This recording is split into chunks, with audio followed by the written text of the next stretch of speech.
when it comes to life, you'll notice that there are many different ways that people talk to you about change. If you're a consistent piece of consciousness, you don't feel changed, but you get it. So here's Sadhguru. If you resist change, you resist life. And then I think of my course, Consciousness and Change, with Dr. Daniel Siegel, as he teaches me all about the brain and the mind and the body and relationships. So in this course, we get to learn about how integration of brain allows people to access their self, all of those child parts, to be whole. And with consciousness comes change, because your self is a verb. It's also why, though, for a divine feminine with our own divine masculine and then our lovely oversoul, we will not feel changed, but we will feel expanded. And that's because we practice freedom, and that is the release of the weight of judgment. Okay, so when you don't cast stones, it's here that you don't cast. You use words, but you will not use them with the left. You will use words because you have, what I mean by that is you use left and right. So people who technically are technical, you'll notice they're like a flat line. And they also get rigid when you choose to use words differently than they do. And when you are talking about us all being the same, so being ordinary, they don't like that. When you talk about darkness and uncertainty, unexpected, unwanted, and basically that there's subjective reality, they don't like that. So people who don't appreciate the melting pots, that's because they don't know how to use their right mode, and their identity is something that is fixed, and they want to keep it in an area of certainty. And so this is the part of why change, you resist it. Life is what you're resisting, but life, let me give you a different way to understand that from a person who knows what Sadhguru is saying, and that's thanks to my human elements and the sciences and then my mystic spirituality experiences. So it is about use your human name, being able to be all of your child parts with no charges. And that's because, again, your right mode is a clear slate, and so is your left. So whatever comes up, I can say, hey, I'm a functional adult. Here's who I am. So I'm not resisting life. I'm not resisting change.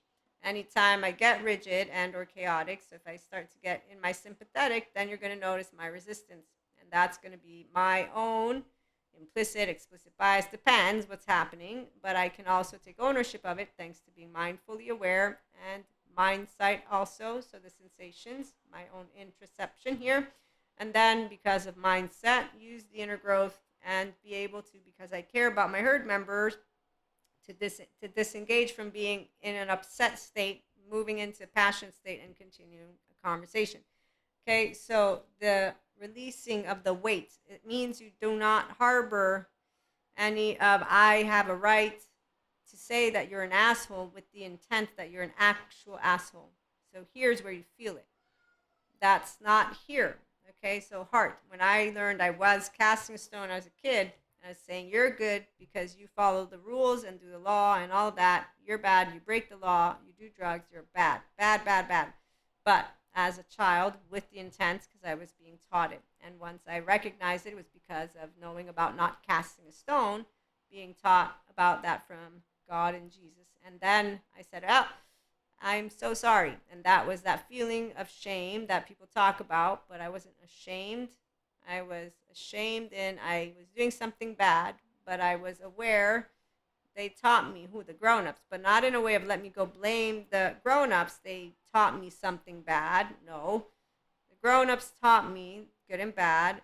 I now know, though I don't want to say those words with intent because there's no inherently good or bad anyone. Also, I don't want to cast a stone because that would be me judging a person and or situation with that 14-month-old likes and dislikes. And here's karma. And here's the I think I have a right, and that's where your angry circuit can take over in your brain, and you're not using your prefrontal cortex. Okay, so that's the part of when mindfulness, mindset, and mindset, you're putting them into practice, and you are freely walking around and saying, I don't judge people, and the people who don't understand, or they say neutrality, I disagree with it. I think you need to take a stand. That's their personal opinion. I totally know when people say these things, I say, that's okay with me.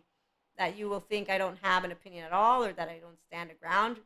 I expressed what I expressed because that's how I do things. I am in the neutrality and duality. I do have an opinion. It's in the absence of a charge. So I can expand on it and express the concept and then have people understand it.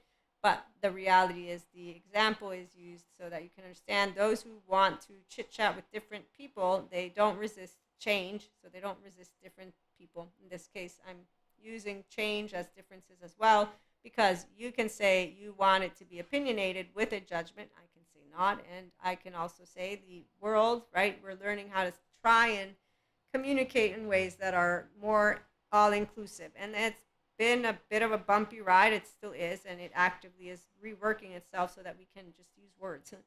So the resisting life, though, comes with people who definitely are not comfortable with any of that which they see. And they continue to use words like Lucifer, evil, Luciferian, demons, devils, and that's the entirety of those groups of people that are against mystics and sciences and spirituality that is a different type of now from yesterday, including when we talk about the 4D mystics, who I recently found out they are actively casting stones on their own spiritual brothers and sisters because they want to do mystic stuff differently. That was really funny. But again, people who don't like that ordinary, meaning that things become part of societal culture, and then that there also is a complete transformation of what used to be boxed up in a specific way, so you're unboxing mysticism and you're saying it's over here now. It's changing. So sorry. Nope, we don't want you. We're all 3-year-olds over here having fun. You can go, go, go. No, you can play, but okay. So actively, we have that. That's how societal culture. Oh, I have this great book. It's really good on how societal culture. It's once universal laws get accepted, or once the concepts get universally accepted. I forget the name of the book, but it's a master's degree sociology one. That's when I found out, oh, so all of it is bullshit. We just make it up as we go along. So what's happening right now is that there's a group of 5D mystics out there, and we're like 4D. No, no, not that. I didn't actually realize that they would be doing it, but it makes sense. So some people think you can ruin the energies. Yes, because there's too many practitioners now of holistic practices. So people who are in the entirety of mystic land. So, anyways, I'm going to put that to the side. The people who are in the 5D, we're appreciative of all of the different types of mystics. And so I love that they all have a group. And then the ones of us who want to mingle and tingle together, we have fun too. And sciences come with the spirituality. So we get to work hand in hand. So we don't resist change. We don't resist life. We also sometimes don't feel change. Sadhguru quote again, change is natural. We have to accept this truth, and those who resist will always suffer. They even don't live their life naturally. And with that, I actively was going to share some cards. That way we can, just for the heck of it, when it comes to this lovely enlightenment. Okay, so being ordinary, when you have healthy self-worth, this is not a bad or good thing. You know that we're all unique because you live the life, I live the life. We're not ever going to be the same, but we're human beings. So being able to be in an ordinary, it's good. We're all different. That's great. That means you choose yourself and you get to be with others. And so you have that lovely understanding. Let's remember how that rabbi explains to us. So understanding is when you have analyzed abstract and or hear information, right, or learning, wisdom. So you have analyzed the wisdom that you've gained, you've processed it. So understanding, then you obviously want to also embody it by living it. And so when you're living healthy self-worth by being ordinary, you're going to understand it's not a bad or good thing. And Genesis, I believe that's the beginning, right, of all creation. So I know there's different stories. I don't know all of them, but I'm just going to use we began, and we have been evolving ever since. And healing. So healing definitely is taking place of our transgenerational trauma, cultural trauma, and so there's a past that is being healed of where we're wanting to rebalance the scales. We're wanting a balance with the feminine and the masculine inside every one of us. So we want people to become their restorative embodiment, self-aware, accountable, regulating person. The body of yours is seeking to return home to this homeostasis. It's your well-being, as is integration of brain. So the sciences people are the ones who I got to learn this from, and they therefore support what I did learn from Sadhguru with spirituality and what I had already learned from Jesus. Now, my catechism doesn't teach me about the body getting to be healed, but it does teach me about the love of Jesus and the suffering and the Holy Spirit and how repenting and then being able to therefore repent and then reclaim. That's called you healing with a good therapist and reclaiming that something which was lost, your 1 to 3-year-old broken shame cycle heart. Now, once you can become aware of unkindness and where it comes from, like Patrick Tiahan, childhood trauma survivor, healed in healing and therapist, his biggest regret is that his childhood made him unkind. And he got to heal it once he claimed his inner child and he saw himself, he soothed himself, became safe and secure to be his self. So he owns his core self, no more shame button. He owns his narrative, relational, and solo self. Furthermore, we have that he knows how to love himself first and he knows how to be a quantumist and a functional adult in his relationships. So that's why the people that don't understand that that's something that was taken, it's you from your own self. The distorted perspective on yourself and the world is going to be yours as long as people think there's no kindness in humanity. I know you don't have the capacity to think of kindness for something that took place. The ones of us that know about truth and fairness know that sometimes truth and fairness doesn't involve all people being able to get along, but that we create stability and equilibrium thanks to organized systems, but also through the perseverance of us being able to be functional adults like Pacha. And Jesus taught all about forgiveness and being blessed for believing in that which we don't see, not in fear-mongering people. So transformation takes place when you can allow yourself to change, which means you have integration of the brain, which means that you have this lovely enlightening always on, not the shame button. You can always be in an enlightening state because your emotions then master. They're not laundry when you have mindfulness and mindsight and mindset. There's an intelligence, and it's called mental, emotional, and physical because you are resilient as you put into practice every day when you stub your toe versus anyone do personal, and that is why some people don't get here because they also find it fucking boring to be well and ordinary. So the fruitfulness comes here because you heal what is actively something that hurts. And that's the part of once you move into, like Patrick Tiahan again, you'll say, I regret not being able to be a child, and I'm happy to see people being healed. So the renewal and being able to share with you all that love is what we are, and that shame is unfortunate business, and that we heal shame by helping people to become whole again.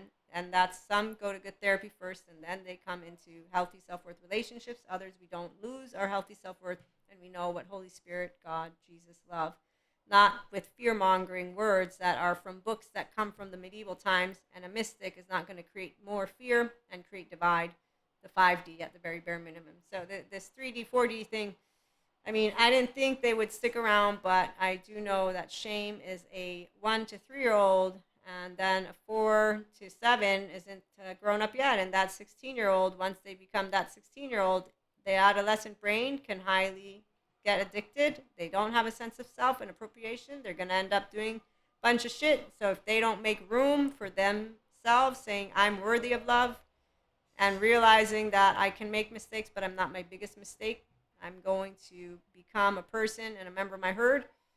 And that's why repenting, and that's why change, and that's why it does happen that you heal. And that's why any person who's making a blanket statement on the good or evil is a person who doesn't know what they are, because they are so rigid that they haven't taken a second to look within them and notice, are you perfect by any chance? you know everything about life? So perfection doesn't exist, but really, you think you can judge? You think you can cast a stone on another body based on your own opinion and your own emotional stuff too, your likes and dislikes. When you humanize all these words, it's basically you think you can know everything about why another person did what they did. Wow. Do you know that the first 3 years of your life are very important? Do you know that there are people that have alters and that they try killing parts of themselves? Oh, I'm sorry. There are the scientists who don't believe in their scientist colleagues. So you can humanize or dehumanize. And when they dehumanize, that's why they like to demonize and use the word Lucifer. And then they use the vengeful God. And then they like to twist shit all around. And the ones who fall for it, they don't fall for it because they're falling for it. Not only do we have the past full of that type of chit chat, which is really boring. But besides that, that stuff was for the time of yesterday. So what you have are people who don't know that the time of yesterday has a certain way of speaking, and you applying the time of yesterday to now is ridiculous. Number two, but three, if you really want to do it, you won't do it if you have a distorted lens. And I'm laughing because, see, I don't actively do any of it, but there was this one thing that happened a while back. And as they were reading to me from the book, I saw and I said, ah, okay, that makes sense. I can see that. I know where that is in our future. So it's for the another conversation. Meantime, the light's going out. Thank you for stopping by. We will be back with more. Like, share, and subscribe if you are interested in the spiritual self-help, the secular self-help, all of that, which is also 5D Mystic Land here. And we talk about divine feminines, divine masculines, about clairs, about all of it, and with Maria's vocabulary. So if you get anywhere like, what is she saying? Say, hey, what are you saying? Maybe I'll have an answer for you. I'm pretty sure I will. But we'll be back again. Thank you for stopping by.